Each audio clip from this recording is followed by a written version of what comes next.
मित्रों, अगले और पिछले जन्म के बारे में जानने की उत्सुकता तो हर किसी में होती है। हर मनुष्य ये जानना चाहता है कि वो पिछले जन्म में क्या था और आने वाला जन्म उसका किस योनि में होगा। तो मित्रों, स्वागत है आप सभी का एक बार फिर द डिवाइन टेल्स पर। आज की इस वीडियो में हम ये जानने की कोशिश करेंगे कि गरुड़ पुराण के अनुसार वो कौन से कर्म हैं जिन्हें करने के बाद हमें मनुष्य योनि में दोबारा जन्म मिलता है। साथ ही आपको हम ये भी बताएंगे कि आखिर वो कौन से पाप हैं जिन्हें करने के बाद एक मनुष्य का जन्म गधे और भेड़िए जैसी योनि में होता है। तो ये जानने के लिए वीडियो को अंत तक जरूर देखना। मित्रों, महापुराण गरुड़ पुराण की बात करें तो इसमें मनुष्य के हर कर्म का लेखा जोखा दिया गया है, जो न केवल उसके पाप पुण्य का निर्धारण करते हैं बल्कि मरने के बाद मिलने वाली सजा और अगले जन्म की योनि तक के बारे में बताते हैं। गरुड़ पुराण में लिखा है कि कर्म अच्छे हों या फिर बुरे, सभी का फल संसार में जन्म लेने वाले हर जीव को मिलना तय है। मनुष्य का अधिकार केवल कर्म करना है, फल देना परमात्मा का अधिकार है। यही नहीं, गरुड़ पुराण के अनुसार मनुष्य अगले जन्म में किस योनि में जन्म लेगा ये भी उसकी मृत्यु से पहले ही तय होता है, और ये तय होता मनुष्य द्वारा किए गए कर्मों के आधार पर। तो चलिए सबसे पहले ये जान लेते हैं कि किन कर्मों को करने पर कौन सी योनि में जन्म मिलता है। मित्रों, सबसे पहले आपको ये बता दूं कि ऐसा हरगिज नहीं है कि इस जन्म में मनुष्य योनि मिलने पर अगला जन्म भी आपका मनुष्य योनि में ही होगा। गरुड़ पुराण के मुताबिक जो अच्छे कर्म करते हैं केवल उन्हें ही मानव जीवन मिलता है।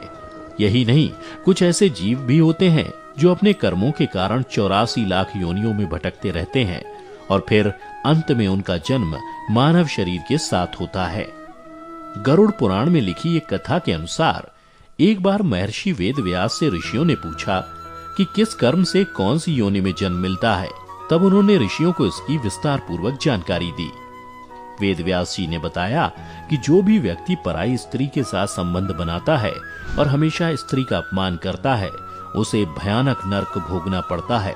इसके बाद ऐसा करने वाले मनुष्य को एक एक कर कई अलग अलग योनियों में भटकना पड़ता है। महर्षि वेद व्यास ने बताया कि मनुष्य को हर स्त्री का आदर करना चाहिए, फिर भले ही वो पराई क्यों ना हो, अन्यथा ऐसा करने वाले सबसे पहले भेड़िए के रूप में जन्म लेते हैं। इसके बाद वो कुत्ता बनते हैं, फिर सियार, गिद्ध, सांप, कौआ और बगुला बनते हैं। इन सभी योनियों में जन्म लेने के बाद उसे मनुष्य योनि में जन्म मिलता है। महर्षि ने कहा कि बड़ा भाई हमेशा पिता तुल्य होता है, इसलिए वो सदैव ही आदरणीय है। कभी भी किसी भी परिस्थिति में उसका अनादर ना करें, अन्यथा कौच नामक पक्षी के रूप में जन्म लेना पड़ता है। कौच पक्षी का जन्म काल 10 वर्षों का होता है। अगर इस दौरान उस पर ईश्वर कृपा हो जाए तो वो अगले जन्म में पुनः मनुष्य योनि में जन्म ले सकता है, अन्यथा उसे दूसरी योनियों में भी भटकना पड़ सकता है। वेद व्यास ऋषियों को आगे बताते हैं कि चोरी करना हमेशा ही गलत है, फिर चाहे वो स्वर्ण की हो या फिर वस्त्र की, चोरी हमेशा ही पाप होती है और चोरी करने वाले मनुष्य को इसका परिणाम भी अगले जीवन में भुगतना ही पड़ता है। उन्होंने कहा कि अगर कोई व्यक्ति वस्त्रों की चोरी करता है तो वो अगले जन्म में तोता बनता है, और अगर व्यक्ति ने सुगंधित पदार्थ की चोरी की होती है तो वो अगले जन्म में छछूंदर के रूप में जन्म लेता है।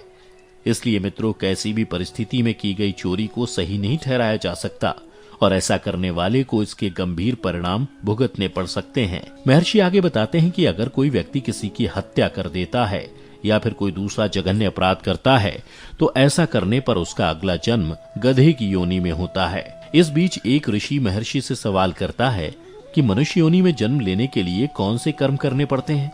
तो इस पर वेद व्यास जी कहते हैं कि गरुड़ पुराण में लिखा गया है कि वैसे तो 84 लाख योनियों में जन्म लेने के बाद ही किसी को मनुष्य योनि में जन्म मिलता है, लेकिन अगर कोई मनुष्य अच्छे कर्म करे तो अगला जन्म भी उसे मनुष्य योनि में मिल सकता है।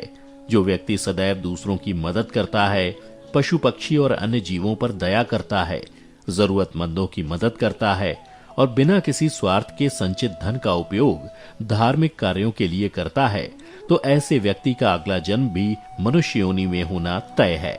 मित्रों, इसके अलावा गरुड़ पुराण में ये भी बताया गया है कि मनुष्य के अंतिम समय में मनुष्य की आसक्ति जिस चीज की ओर होती है उसका अगला जन्म भी उसी पर निर्भर करता है। यदि कोई व्यक्ति मृत्यु के अंतिम क्षण में किसी स्त्री को याद करते हुए प्राण त्याग देता है तो उसके अगले जन्म में उसका स्त्री बनना निश्चित है। अंतिम क्षण में ईश्वर का नाम लेता है तो वो मुक्ति के मार्ग पर अग्रसर हो जाता है, यानी मृत्यु के अंतिम क्षण का विचार उसके अगले जन्म का आधार बनता है। इसीलिए शास्त्रों में कहा गया है कि मरते समय हमेशा राम नाम का जप करना चाहिए। तो मित्रों, आज की इस वीडियो में बस इतना ही। आपको ये वीडियो कैसी लगी हमें कमेंट करके जरूर बताएं, और हाँ, इसे लाइक और शेयर भी जरूर करना। इसके साथ ही मुझे दें इजाजत, मैं फिर लौटूंगा ऐसी ही एक और आध्यात्मिक जानकारी के साथ।